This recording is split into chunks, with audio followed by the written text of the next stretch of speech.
All right, good morning. Well, anyway, the saga of the 912 continues. Anyway, if you don't know, I'm going to just do a little quick review.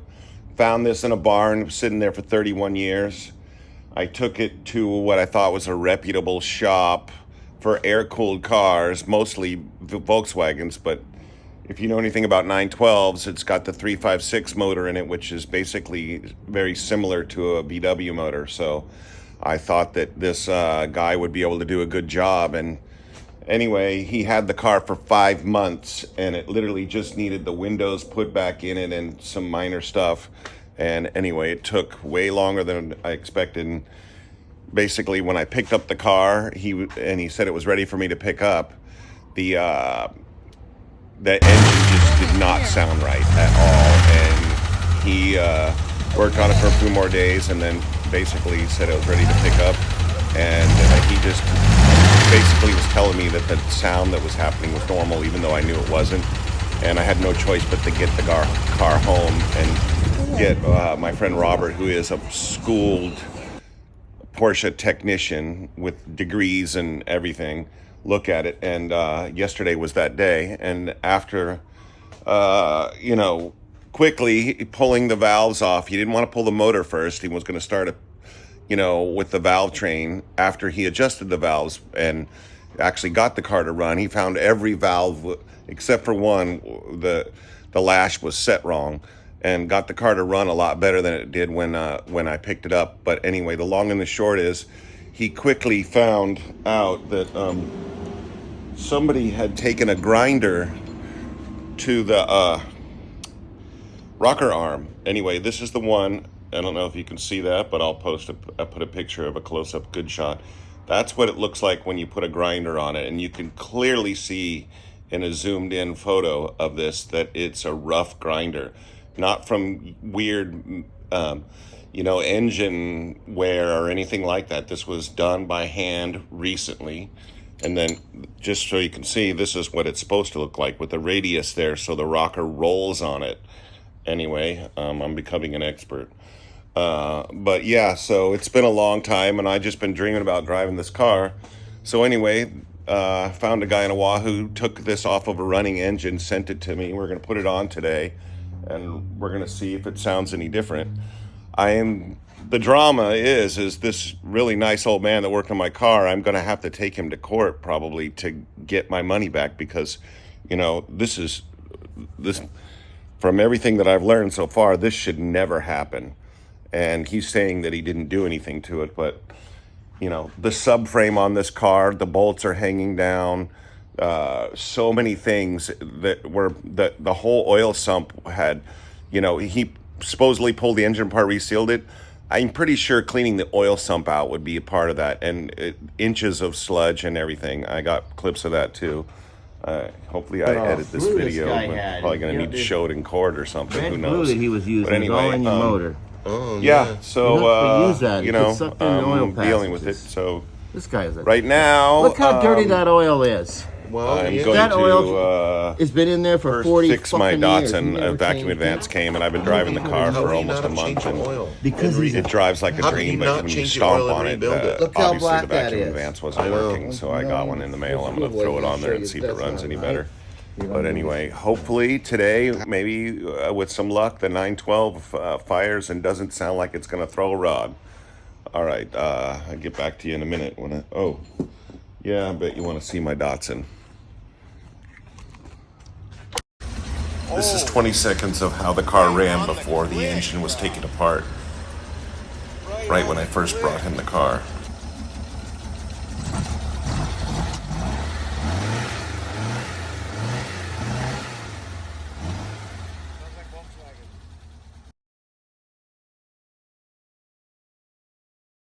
And this is 20 seconds of how it sounds now. Notice that clanking?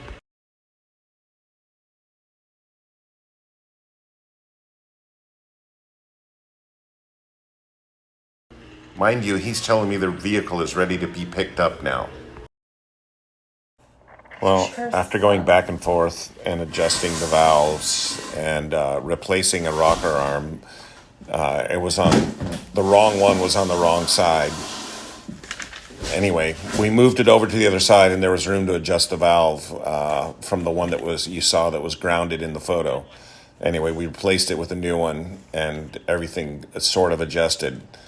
And anyway, we're going back and forth, adjusting and readjusting All the right. valves, making Side sure number that they two. are absolutely, okay, because no matter what we're doing, we're still hearing the noise. It's not to be And so glued, we man. tried every last thing before Okay. having to Well, get the motor you know, apart. They're not to be Literally glued. 3 The days of problem with working the on the glue car is- before brand we new committed to gaskets. actually having You're to take supposed the to put motor the brand apart. new. See is how what nice we they did. are? Yeah. And You soak everywhere them we in oil. turned, there was this orange And they swell up. And they RTV. swell up. Everywhere That makes we sense, returned, yeah. and I'm going Now we're to at post a number couple of 4. clips of how many places there was super tight. RTV in the oil sump, One is in the another one. around where the Both tight. engine deck shims would No. go. I can feel. You name it, there was RTV both there. tight is definitely not good. According to Robert, you don't use RTV on air-cooled engines very often, anywhere. And Oh my God. needless to say, there is that orange RTV. I saw the look of bewilderment on his face when you were talking everywhere. about adjusting the valves.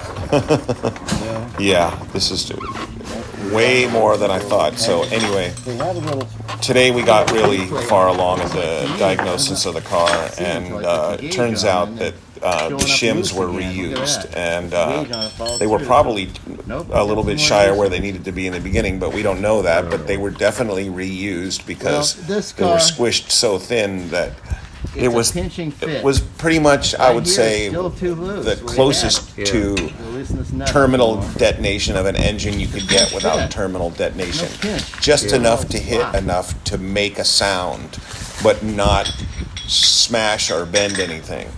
So all the years of grime that were on the top of the piston was getting worn off to shiny So is that number where it 3? was hitting. And Number 4, anyway, number I'll 3. show you the Number clips 3 on is that. the first And one, cylinder at least I up there? know what was causing it. Okay, and that's the one I. there was so think is much gonna be meat taken off suspect. the inside of one of the pistons that Robert is very concerned about reusing it, so we're probably going to have to go with a big bore Is kit. where we're not hearing what we wanted to hear.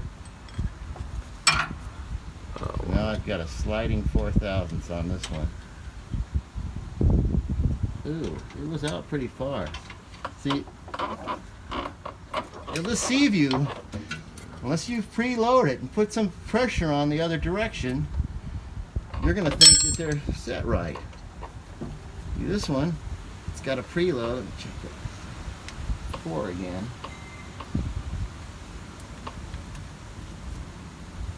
That's good.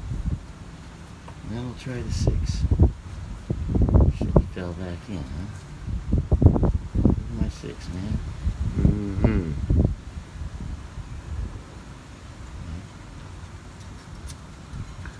All right. Well, when there's any developments, we will check in.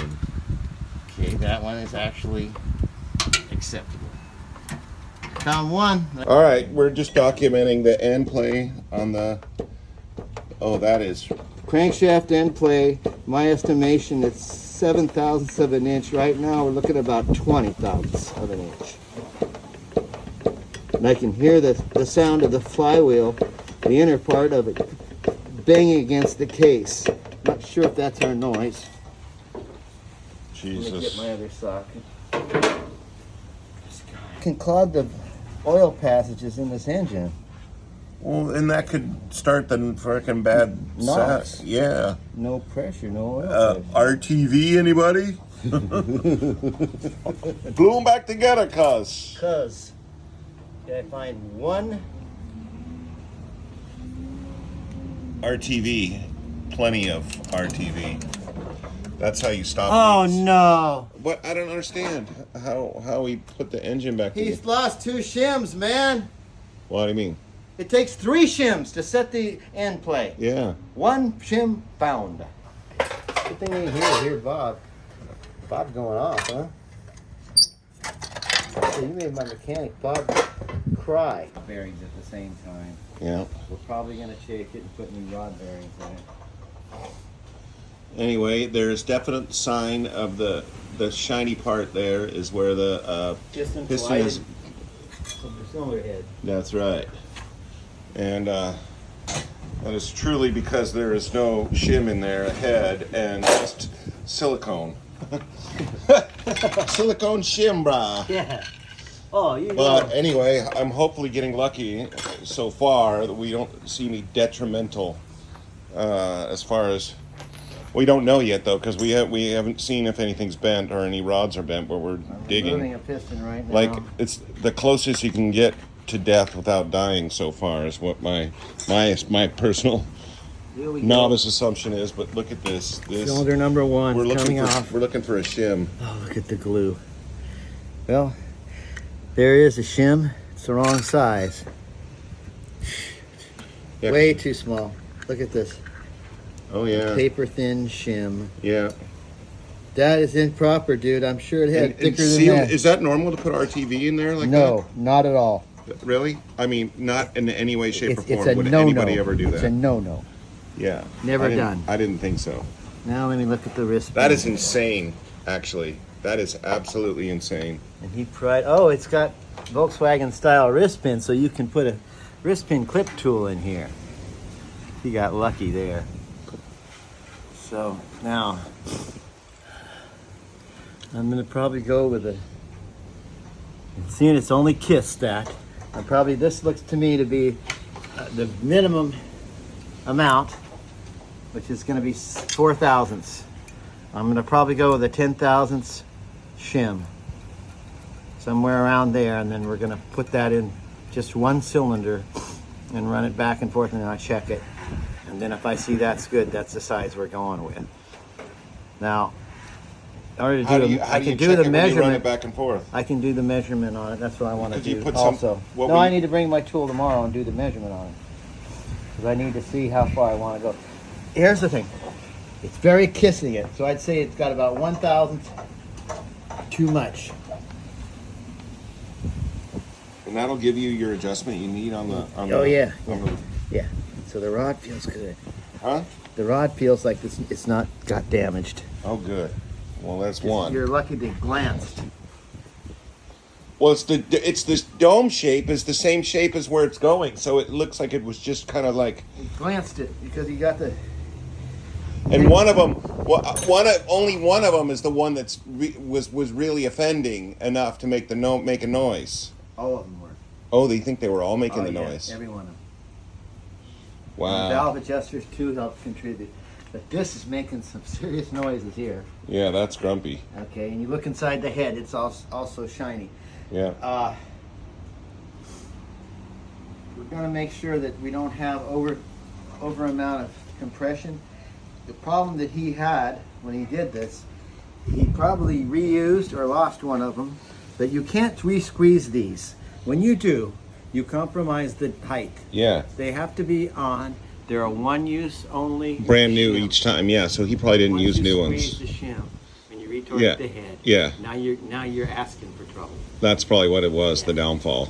Yeah. So normally when I've taken it apart, the proper technician, when he pulls it apart, he measures that shim. So Yeah. he knows Yeah. what size we took out of there. Yeah. Then he's got to do the math and go, that shim took about 2 thousandths crushed, so I got to add 2. He didn't do that. I'm lost because the shims got crushed pretty hard. You can see how they're just tin now. Yeah. Yeah. That being said, Well, I maybe the gotta RT thought the RTV was going to make up the extra. yeah. Do you believe? Look at that. That does not look right to me. Keep your camera going. That does not look right to me. I'm going to take this in and measure it and see if it's even a standard size. It almost looks like this shim, you guys, is too small, and I don't even think it's the real one for this car. So we're going to find out. Hey, silicone, anybody? Oh my God. The no-no, ask the VW guys if they use this on the internals of the motor. It really holds it together, you know. Extra compression, brah. Brah. You That's get what he the was- kind compression more. That's what it was. It was gonna get. It gave you really a lot of compression. There was no squish area left. It was just banging the cylinder head. Okay, let me mark that number 1. Piston hitting head. That Someone's between the piston and the connecting rod bearing. They got their wear. Oh yeah. The Okay. copper showing.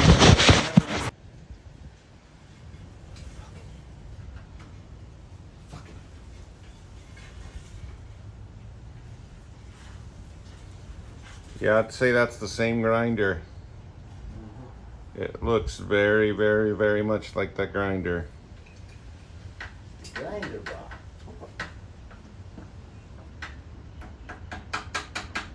Oh, just need grind a little more.